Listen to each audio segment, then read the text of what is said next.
Oh, on est énorme. 2001. Ça te rappelle rien? Non? Alors laisse-moi te rafraîchir la mémoire. Hey, what's up? MKBHD here, and this is the iPhone 12. And I feel like we've all seen an iPhone before at this point. This is a pretty familiar iPhone. We've seen the rounded corners and the notch and the lightning port, but there are a couple key changes this year that are a first in the iPhone. So I've been using this iPhone 12 for a bit since my impressions video, and it's my favorite iPhone ever, mostly because of this design.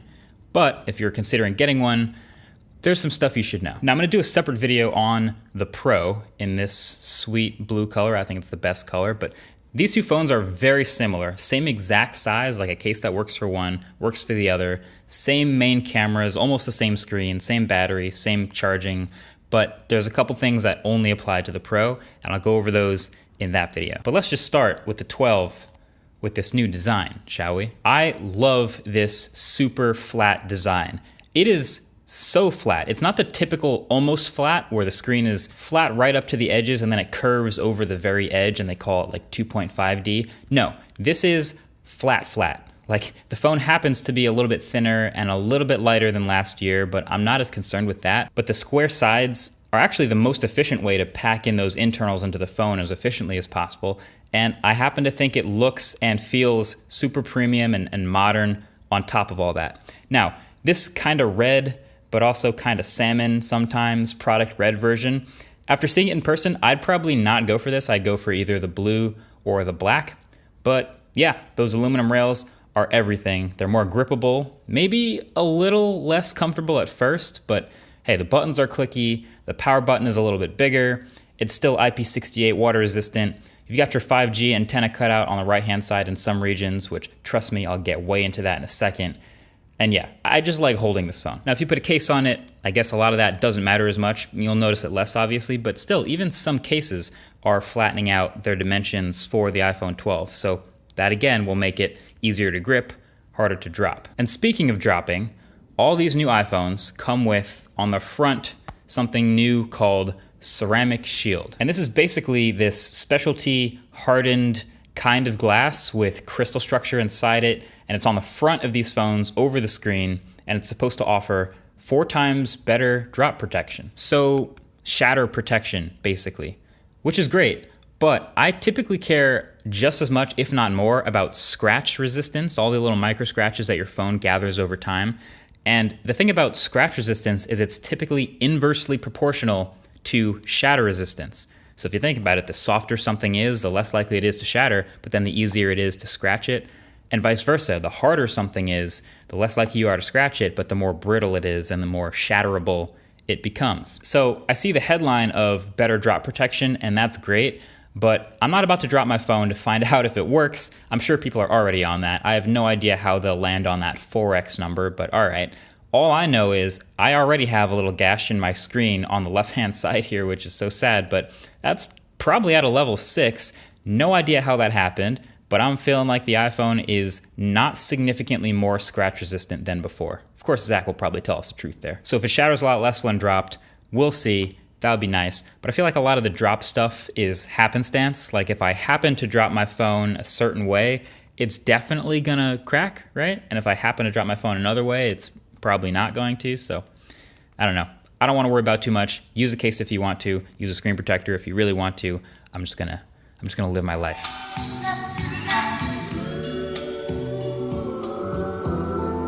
So possibly the biggest external hardware feature of the new iPhones is MagSafe. And I think it has bigger implications for the future of the iPhone, but right now, MagSafe is the optional new magnetic charging accessory standard on the back, like right behind the Apple logo. So the number one MagSafe accessory that Apple sells is the Puck charger. It doesn't come with a brick, by the way, so if you buy the charger for $40, make sure you have a USB-C charging brick.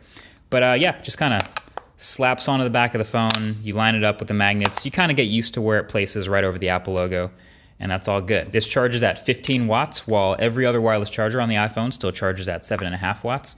And a couple other FAQs on this. Number one, yes, it is still Qi charging, so you can still charge the iPhone 12 with other wireless chargers, and you can charge other phones with the MagSafe puck if you're into that.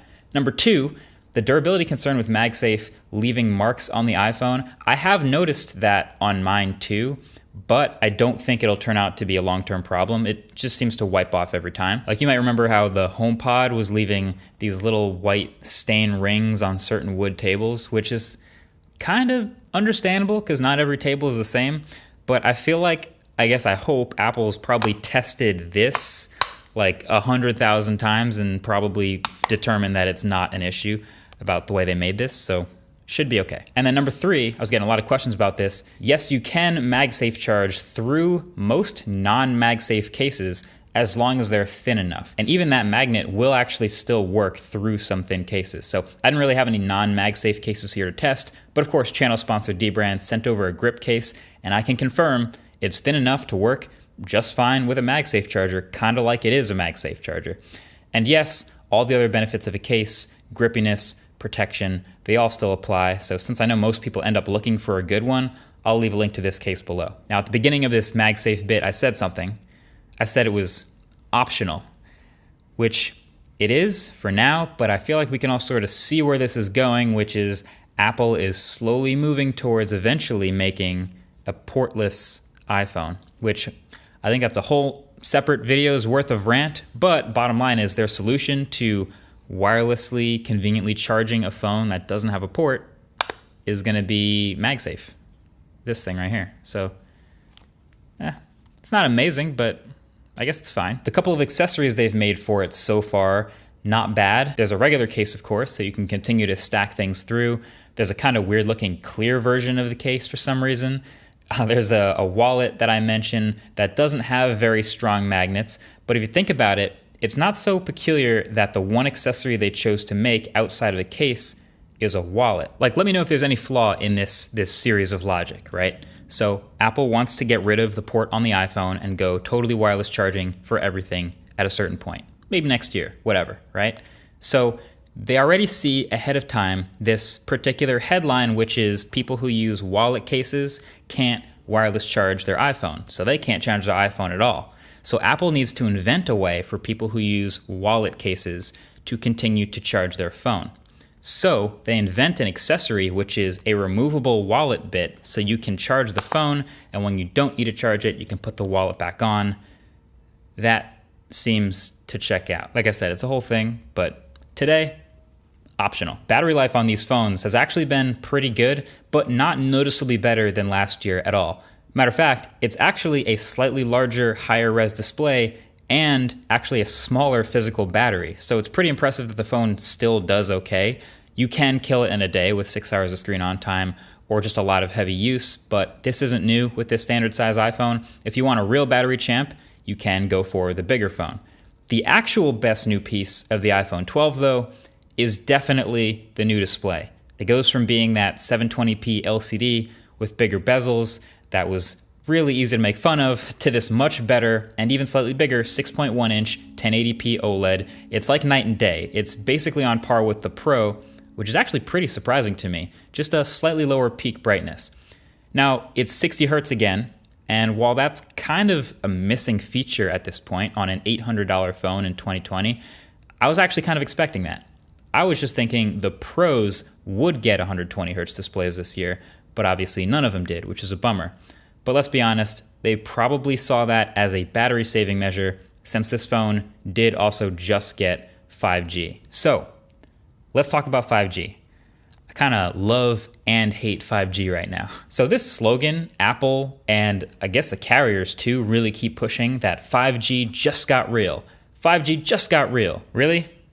Just now? 5G just now got real? Last time I checked, like this year I reviewed like 30 phones with 5G. So clearly 5G has already existed, but there's a reason they're saying it this way. So first of all, I did a video all about 5G where I went to a 5G area, testing it, explaining it, showing what's good about it and what its limitations are. I'm gonna leave it linked right below the like button if you wanna watch it, catch up on that. But the bottom line is it's really promising, but it's still being built right now. But carriers, and I guess Apple, really like the message that 5G just got real because now that all of the new iPhones have 5G built in, there's about to be millions and millions and millions more people walking around with 5G capable phones in a few very short months. And when that happens, that tends to accelerate development. That sort of makes it real, which I get it. But also, the carriers would very, very much like you to upgrade to their 5G plan, please. But we got to remember, 5G in 2020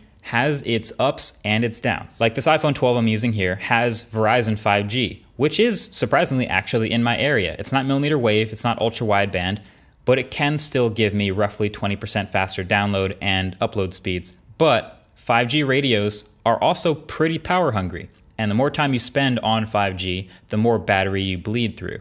Now, Apple's thought a lot about this, of course, so their solution, and you might have caught it on stage during the announcement, is called Smart Data Mode. And basically, it tries to only use 5G when you actually need it to save battery. So when you're in a 4G area, you're on 4G speeds, everything works with LTE, no problem, you're good, it'll feel normal. When you're in a 5G area, and you're doing a lot of bandwidth intensive stuff. You're downloading a bunch of videos and music, you're FaceTiming in crispy HD. You're doing a lot of that high bandwidth stuff. That's gonna use 5G, and that's gonna improve that experience a lot. But if you are in a 5G area, but not really doing anything that benefits from 5G, then your phone will actually switch off and stick with 4G. And as The Verge reported, it'll actually still show you the 5G indicator in the corner, but you'll get 4G speeds, which will probably fine, but that also explains this sort of weird speed test result. So look, my take is, I get it. The best technologies are supposed to be invisible. Like you shouldn't even notice they work. You go to download something while walking around, you're in a 5G area, boom, 5G turns on, your downloads go super quick, and then it turns off to save battery. It's kind of like ProMotion on the iPad Pro. It goes up to 120 hertz when you're scrolling and playing games and actually using it. But when you're not, you're just sitting on the home screen or watching a video, it will go down to 24 hertz to save battery. So it's sort of not there when you don't need it. It's there when it helps you. It's just weird that the whole messaging has been in your face, 5G, 5G, 5G. 5G, 5G, 5G, 5G, 5G. So yeah, I would say don't buy this phone now because you want to get a 5G phone. But if you do get this phone now, then maybe it'll be a nice bonus if you're in a 5G area, or in the future when you end up in a 5G area, you'll be able to use that too. Cool. Kick, snare. All right, new iPhone equals new best camera ever in an iPhone, right? Well, sure. iPhone 12's got a slightly updated dual camera system with a standard and an ultra wide. The standard has a slightly wider aperture at f1.6 instead of f1.8. And to be honest, it's not really much of a difference in the camera. Like, it's just not. Same as the Pixel. They're not really doing anything too drastic. If it ain't broke, don't fix it. Really, the hardware improvements are almost impossible to notice in regular photos, but they will get you an improvement in like the edge cases, the most difficult photo and video taking scenarios. So like handheld in low light, that'll be better. Night mode will be better. Autofocus on fast moving subjects, super high dynamic range shots like shooting straight into the sun thanks to Smart HDR3, stuff like that.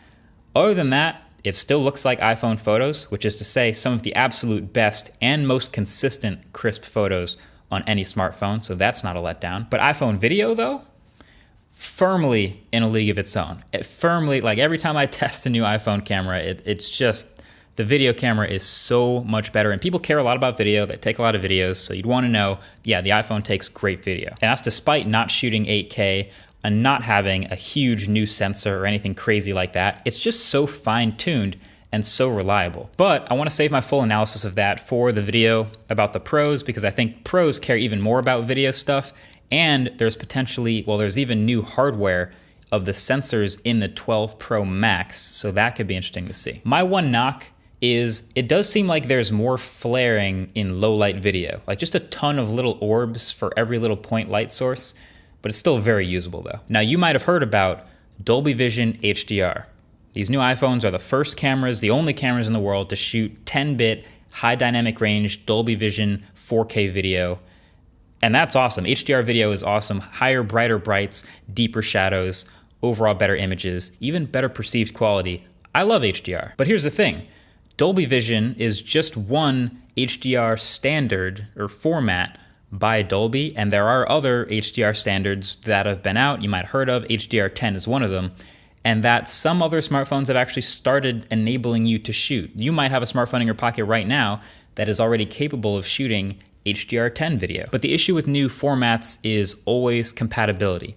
So some TVs are HDR10 certified, some aren't. Some displays are Dolby Vision certified, some aren't. So you can look at the display, the video you take on the iPhone, and it's Dolby Vision certified, and it looks amazing. And if you send this video to another iPhone 12, it'll look amazing on that iPhone. But as soon as you upload it to Twitter or Instagram or TikTok or kind of anything at this point, even YouTube, it doesn't show up as that HDR on most people's screens. It's back to SDR. But the big deal here, again, is kind of like 5G, because there's about to be so many iPhone 12s in the world, there's about to be millions of new devices and new people out there shooting tons of HDR video and looking to share it. And so now there's more incentive for places and apps like Twitter and Instagram and TikTok to support HDR. So maybe the tagline should have been, HDR just got real. Anyway, the rest of the iPhone is pretty familiar, and that's a good thing for most people. iOS 14, we've all seen it by now. It's familiar, even though there's a couple bugs and apps that will probably get updated pretty soon. Face ID, it's completely unchanged. Even performance is familiar, since there's nothing super new like high refresh rate. There is the new A14 Bionic inside, which is one of the very first 5nm chips in any device, which is a more powerful CPU and GPU, and is paired with 4 gigs of RAM, and everything's great. But that's mainly for speed that you're going to notice later down the road, when the phone is 2, 3, 4 years old, and hopefully still feeling really fast.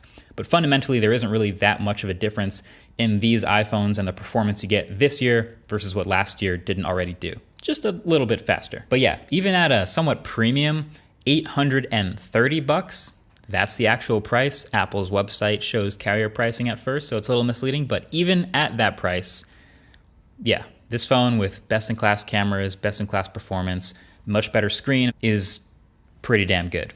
This is the one to get for most people. Here's a too long didn't watch version for those of you lazy people that I know just went down to the chapters and skipped to this. It's a great phone. The best new parts of it are definitely the display, which was a huge knock up from last year. Knock up? Why did I say it like that? The display is better, battery life's about the same, cameras are a little bit better, build quality and design are also an awesome improvement, and MagSafe, it's optional for now, but might as well start getting used to it. And the worst part is the price is a little higher because also 5G is built into the phone, even for people who are never going to use it. But that being said, there you have it. Great work, Apple. And definitely stay tuned for the review on the Pro. I want to dive into what makes it a Pro.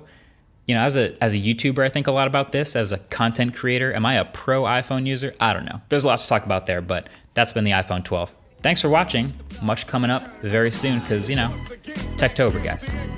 Techtober. Catch you guys in the next one. Peace.